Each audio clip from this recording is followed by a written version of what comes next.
Well, it is a warm fall season, as Yolanda's been reporting, leading into what seems to be a warm winter. So is that a sign of climate change? Well, that's the topic of discussion at an upcoming exhibit hosted by the Laredo Climate Cohort. And here to talk about In the Heat of Laredo Climate Narratives is Bella Esquinaza Salinas of the Rio Grande International Study Center and Ariana Garza and Vincent Noriega, both students at TAMIU. Good morning, ladies. Thank you all so much for joining us. Good morning, Lindsay. Thank you for having us. Absolutely. So let's talk a little bit about climate change. Yolanda, we've been talking about warm weather. Our fall's been warm. Our winter seems like it's going to be warm. So is this a sign of the times? And how are you all preparing to talk about that?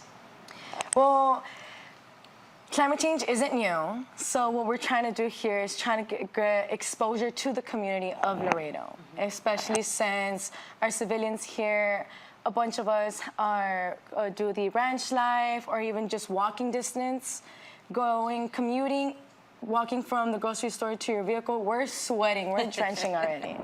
So in order for us to bring awareness to these events, well, the Laredo Climate Cohort, what we did here, we went ahead and we're creating an exhibit that brings 9 stories of vulnerable individuals that we get to display to the community. If you want to go ahead. And what is your hope to achieve with this? We all know we could really use some cooler temperatures. Is it awareness? Is it more engagement, conversation? Yes, definitely.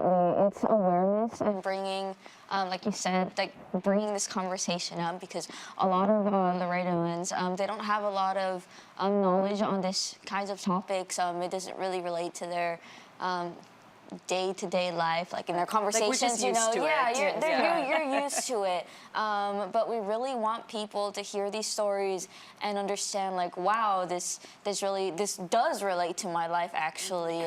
And these are some things that we should be aware about, not only for ourselves, but for, you know, our future children, our future generation, because these temperatures are going to just keep rising. Yeah, absolutely. And is it your hope that by engaging in conversation and bringing the conversation to the forefront, that maybe our leaders in Washington or the state kind of hear us, hear you guys, and maybe try to do something about that? Yeah. Is that the long-term goal here?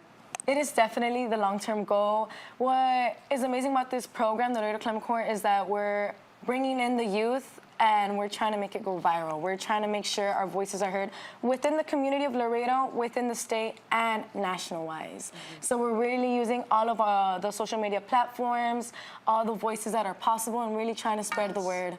Yeah, absolutely. Well, let's talk a little bit about Saturday. Where can people show up so that they can be part of the conversation? People can show up on Saturday starting at 5:30 p.m. to, is it the Laredo Center for the Arts. Okay. We're going to have, obviously, our exhibit there. We're going to have an artist talk. You're going to get to see all of the interviews that we held with people, pictures.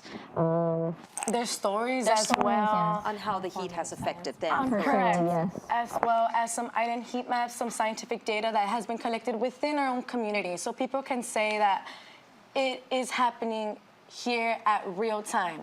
Because first and foremost, individuals, they hear about climate change. It'll never happen to me. Laredo has always been hot. Yeah. No, there's been drastic changes going on gradually, which is what we don't notice, but we're wanting to voice it out. It's happening at actual time. Absolutely. Well, we appreciate you ladies, all the work you've done, bringing it to the forefront and engaging in the conversation. Once again, this is Saturday at 5:30 at the Laredo Center for the Arts. Thank you all so much for joining us this morning. Appreciate having you with us. And we're going to turn it back over to Yolanda. Yolanda, we all know we got to crank up the AC because it is warm out.